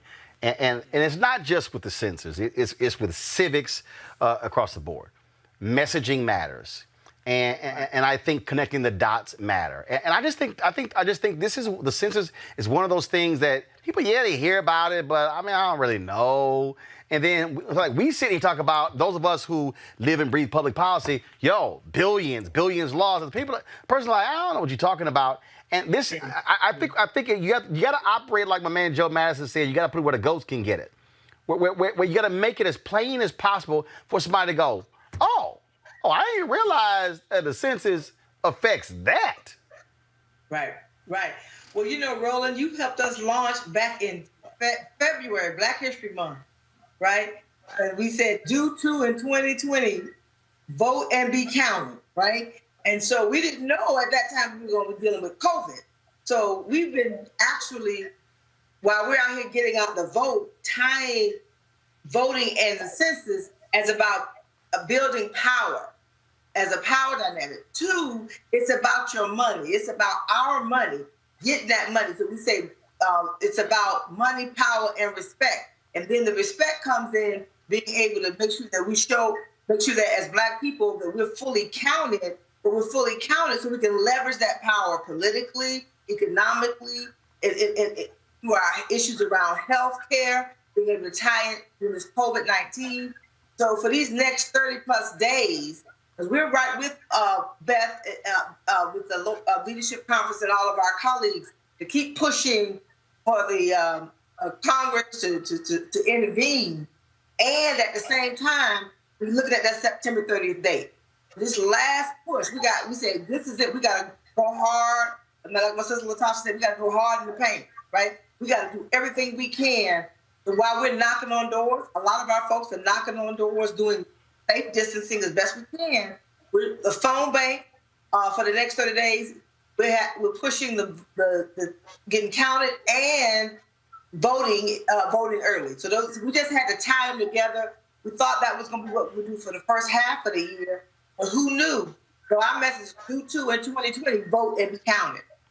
The whole point, Beth, when I'm talking about how you got to make this thing plain, it is really getting, and that's why I keep bringing things down to sidewalks, pools, parks, senior citizen centers, things that are right there that in people's neighborhoods that they want to see improved, and tying that to filling out that form. That to me is, I think, how we have to be operating, where a person goes, oh, I had no idea that those things were related. I had no idea. Mm-hmm. Absolutely. And if you also think about the pandemic and the health concerns that our communities are facing right now, I mean, the reality is that racism and discrimination have meant that our communities are relying on Medicaid, housing assistance, other financial assistance at disproportionately high rates. It also means that we are more susceptible to chronic health issues that makes us more susceptible to die from a global health crisis and a disease like COVID-19. And we need the resources for healthcare, for infrastructure. Certainly, folks need the resources to have better internet connectivity in your homes. We need the jobs that Census data will bring to communities when they see the large population growth in a specific area. And we need the resources going to our schools. We need that extra lane on a highway that resources would bring. We need the resources that will bring relief for natural disasters that we're seeing across the South and in the Gulf. Census data drives that. That's that distribution of $1.5 trillion every year.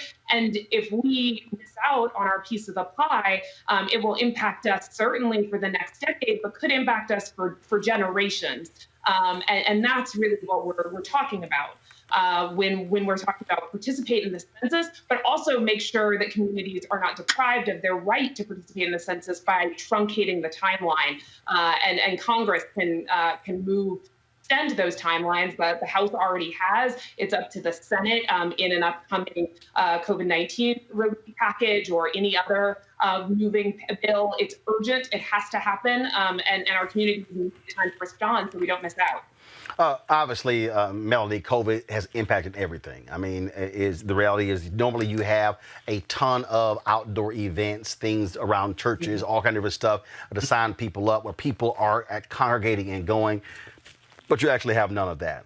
And so where we are is really, I mean, we are in truly an absolute digital world. Now, I live in that world, so I totally understand it. But this is one of those things where I think civil rights groups taking advantage of their databases, saying, hey, each one of you out there, right now, look, there's more than 4,000, more than 5,000 plus folks who are watching. We need folks saying, hey, I need you to send that link to 5 people, 2020census.gov to 5 people, and not relying, frankly, on a group or relying on somebody coming on your door to be able to sort of spread this thing as fast as possible, as quickly as possible. And then the faith community is one working real close. Dr. Barbara Williams-Skinner with National African American Clergy Network is doing an awesome job, really utilizing the faith community. So many of our churches are online and not in congregations physically. So every angle that we can use. What you're doing with your show tonight is really a shining example of spending the time and taking the time. So many folks are sheltered in place. Not everybody, because of first responders and a lot of people working having to be out of home. But most people, even if you're working, you still go end up more at home than you are out in the general community. For being able to use every avenue we have. And some of this we still will have to, and our folks still are making those phone calls. And if you, and like 5,000 folks that are watching, they just look about where first have you been counted? Check and make sure you've been counted. And then make sure that your family has been counted, and just starting from there. The other part of it is really a big part of it. I know we talked about Black men and how important that is. So for us, we're doing a challenge with focus on Black men, especially the Black vote, to say, hey, we want you to vote and count it, and because a lot of young people would be counted at school and other places if they're students, but really honing in on Black men and really making sure that Black men are just like we're concerned about the vote, we have to be concerned about the census as well. So we're just pushing. We're not going to let off the gas, Roland, until there's no day left to get folks to count. You talk about that whole point about connecting those two. And Beth, we've been telling folks about vote.org. Be sure to get registered, asking for your ballot.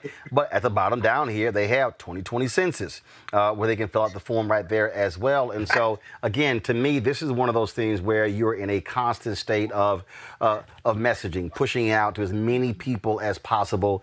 And no outlet, frankly, is too small, because if you can pick up 5,000 or 10,000, another 5,000 or 10,000. Again, that response rate you're talking about goes up dramatically. Right. Absolutely. And then, hold on, Melanie, 1 second. Beth, then Melanie. Beth, go ahead. Okay. No, absolutely, you're right. I mean, we are all influencers in our own communities. I think folks right now, first take the census, go to 2020census.gov, and if you've done that, share the message. You're a messenger and an influencer in your own community. Share this show. If you're watching on Twitter, hit that retweet. If you're watching on Twitch, share it. To get the message out to our communities. I think everyone knows someone that has not responded to the census. Maybe they're just procrastinating, or maybe there are barriers in life circumstance that has gotten in the way. But we can't miss out on these resources. I also just want to say you're right that the pandemic has really impacted how we as advocates reach out to communities and invite people to respond. We've held a number of digital weeks of action and days of action. I know that the National Coalition for Black Civic Participation and the Unity Diaspora Coalition have been doing incredible digital organizing on the different social media platforms. We've seen teletown halls from the CBC and other members. So we're really going all in to get out the count. But that's also impacted the way the Census Bureau can reach out to people. We know that folks may not feel comfortable opening their door to talk to a census enumerator because of the pandemic and health concerns. So folks should know the easiest way to avoid an enumerator or a census taker at your door is to respond online at 2020census.gov or to call the phone line and respond that way. Melanie, go ahead.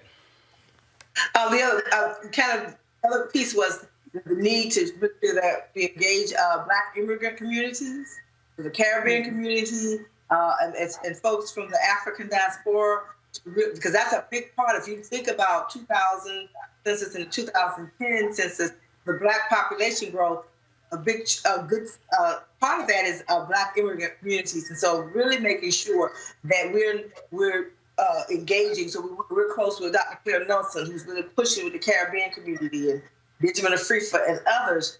Undocumented Black, is another group that we're all working with, and I know with Beth and her and the Leadership Conference Coalition, and just really getting us. We had just had 2 weeks ago, Roland. We pulled everybody together again and said, "Hey, we really got to get together and push hard on this census, but also getting voting early too." So again, I say do too in 2020 is that simple message: vote and be counted. People understand both of those are opportunities for us to exercise our power and get the resources we need and want for and deserve, because it's our money. At the end of the day, this is about your money coming back to your community to take care of your street, your school, your community, and get the things that you deserve and our community deserve. It's not a handout. It's about our money. Otherwise, it's going to go to somebody else. Well, political power going to go to somebody else. Well, and that's why I make the point specifically to black men. Look, if you're out there saying you want these things, this is directly tied to it. And again, I just think that for a lot of people, that this is a civics thing, not really understanding the levers of power, how these things work, where resources come from, who you're seeking things from, and how they work. So the census ties directly into districts in terms of how they're drawn, which is tied into who represents you in Congress or in the state legislature, which is then tied to resources that come your way, which is tied to, all of these different things. And again, as somebody who's covers city government and county government, I've sat in many of those long, boring meetings, and when the conversation comes up, they're talking about census tracts, what the data says in census tracts. Hello, when they say census tracts, that comes from the census. Absolutely. So that's how those things, and so literally, they're even breaking down, for the people who are watching, they're even breaking down health stats, education stats, all of those things by census tract. And that's why people have to realize, if you don't fill it out, then you're actually hurting yourself when in the data collection where they're saying, oh, this is for instance, Congressman Jim Clyburn is a 10, 20, 30 amendment. That is based upon census tracts, where 10% of the people who live below poverty, they want 10% of the resources to go to those census tracts, where 20% or more of the people live below the poverty line for 30 years. That is literally determined by the census tract. So, go ahead, Beth. Oh, no, you're absolutely right. We like to say the census is a tool for change, and we have to use it. Civil rights advocates, like you just said, use census data to defend our rights, to fight to protect the Voting Rights Act and to enforce it, but also to push for new legislation. If we don't know where we are, we can't then track and see disparities or see where our rights are being undermined by bad actors. So census data, yes, money, lots and lots of money that can go to our communities. Yes, number of seats in Congress you get, but also the basis for redistricting, but also it's our power. It's a tool for change. And I agree. I think that's a point that folks may not realize, that literally everything that you think about census data underlies, and it really is the foundation of our democracy. That's not hyperbole. Melanie, final comment. Hey, I just say to folks out there, if you haven't been counted, get counted.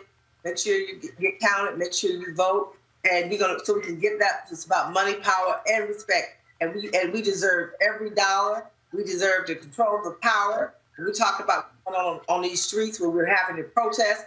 We want to be able to control those city budgets and have the resources we need. The things that folks are talking about moving and reallocating funds. You got to have the funds there to reallocate, right? Provide those services. And census matters, voting matters. All right, then. Beth Leak, Melanie Campbell, I so appreciate it. Thanks a lot. Thank you. All right. Folks, going to a commercial break. We come back. We're going to talk with Congressman Stephen Horsford, who is over the Congressional Black Caucus Census Task Force. That's next on Roland Martin Unfiltered. You want to support Roland Martin Unfiltered? Be sure to join our Bring the Funk fan club. Every dollar that you give to us supports our daily digital show. There's only one daily digital show out here that keeps it black and keep it real as Roland Martin Unfiltered. Support the Roland Martin Unfiltered daily digital show by going to RolandMartinUnfiltered.com. Our goal is to get 20,000 of our fans contributing $50 each for the whole year. You can make this possible. RolandMartinUnfiltered.com. It's rough out there. People are looking for change, for answers. One answer is at your fingertips, the 2020 Census. Census takers will be visiting households to make sure we are counted, because an undercounted community could miss out on billions of funding for schools, healthcare, and job assistance each year for the next 10 years. Too much is at stake. Respond online today. Shape your future. Start here at 2020census.gov. As our community comes together to support the fight against racial injustice, I want to take a second to talk about one thing we can do to ensure our voices are heard. Not tomorrow, but now. Have your voices heard in terms of what kind of future we want by taking the 2020 census today at 2020census.gov? Now, folks, let me help you out. The census is a count of everyone living in the country. It happens once every 10 years. It is mandated by the U.S. Constitution. The thing that's important is that the census informs funding, billions of dollars, how they are spent in our communities every single year. I grew up in Clinton Park in Houston, Texas, and we wanted new parks and roads and a senior citizen center. Well, the census helps inform all of that and where funding goes. It also determines how many seats your state will get in the U.S. House of Representatives. Young black men and young children of color are historically undercounted, which means a potential loss of funding for services that helps our community. Folks, we have the power to change that. We have the power to help determine where hundreds of billions in federal funding go each year for the next 10 years. Funding that can impact our community, our neighborhoods, and our families and friends. Folks, responses are 100% confidential and can't be shared with your landlord, law enforcement, or any government agency. So please, take the 2020 census today. Shape your future. Start at 2020census.gov. All right, folks, Congressman Stephen Horsford of Nevada. He chairs the Congressional Black Caucus Census Task Force. He joins me right now. Congressman, glad to have you back on Roland Martin Unfiltered. Thank you, Roland. Appreciate everything you're doing. Look, guys like you, y'all get tons of requests from people. Folks come to y'all, they come to your constituents, and they say, we want to see this, we want to see that, we want to see this. And what a lot of people just don't realize is really the process that has been established in this country as to how dollars are allocated. And this one count every 10 years basically ties your hands because the numbers are the numbers. And once it's done, once it's tabulated, see you in a decade. You are so right, Roland. And what's frustrating is I know we have people taking to the streets over this past year talking about structural racism, social injustice, racial inequities, everything from healthcare to education to jobs and employment, small businesses. And so much of it depends, as you just said, on information that comes from the census. Right now, as of the end of July, the self-response rate is about 65% nationwide. While among the predominantly black census tracts, there is an undercount of about 14%.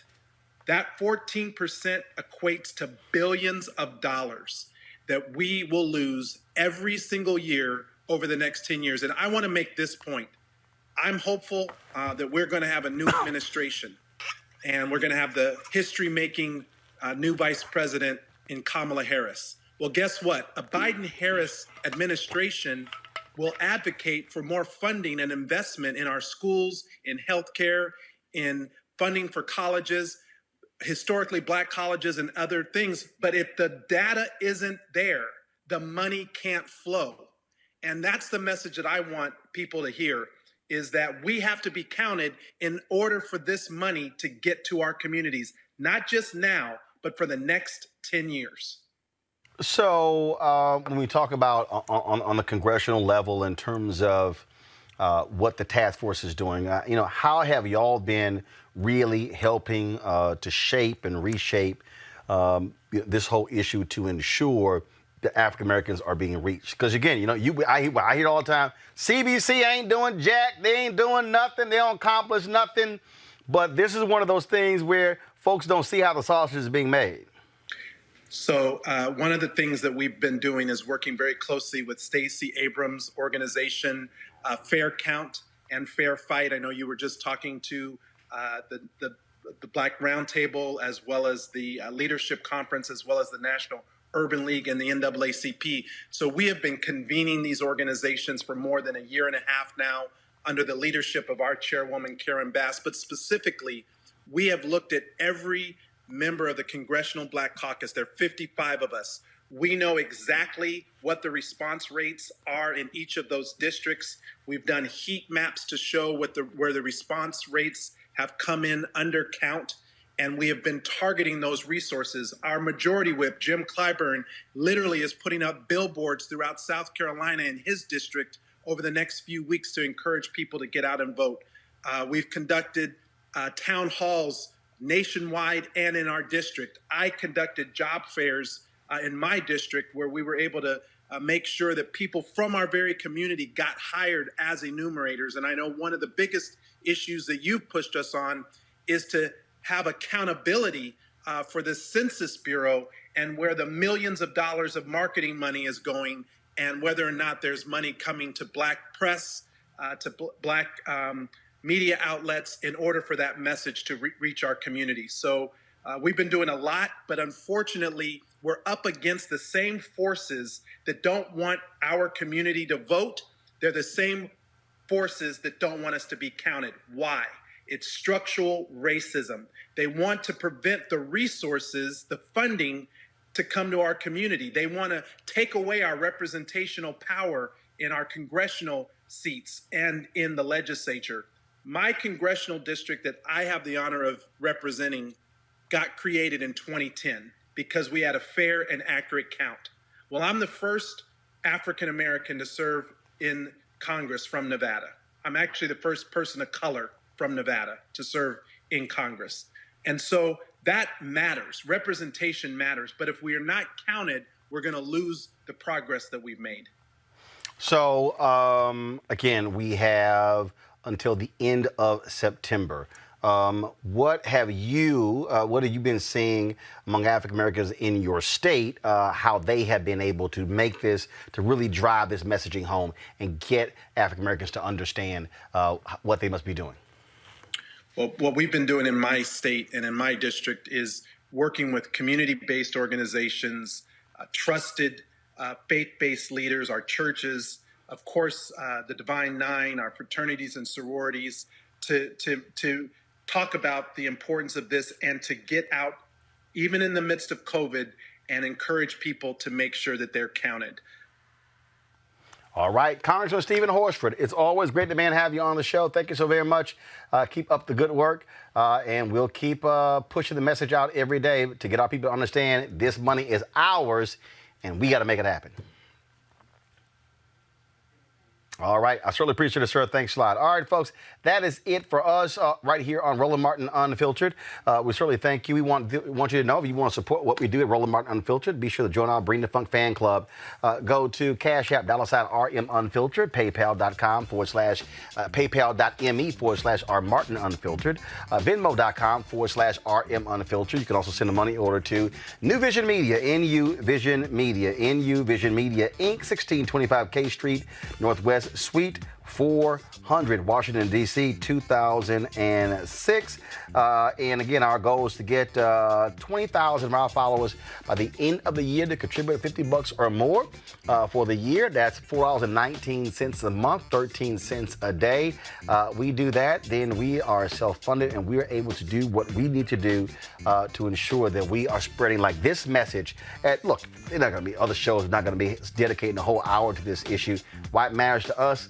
Because when we're being undercounted, then we get less money in our communities, and that's why it matters. Shout out to these people who've given $50 or more: Casey Pitts, Cheryl Rogers, Corey Brown, Desiree Zimmerman, Eric Sterling, Fairmont Landscaping, Fern Glover, James Dix, Landria Jordan, Lenoris Abrams, Love to Praise Ministries, Our Black Business Portal, Patricia Williams, Petrula Griffin, Ramona Beck, Richard Lieutenant, Sandra White Brown, Sheila Pitts, Sylvia Jackson, T. Cry and Company LLC, Unique Clary, Vanessa Mitchell, Veronica Perry. Again, folks, we certainly appreciate it. Thanks so much. Been a fantastic week. We're going to see you guys on Monday right here on Roland Martin Unfiltered, as we always end our show on Friday. Here are the folks who are members of our Bring the Funk fan club. Hi!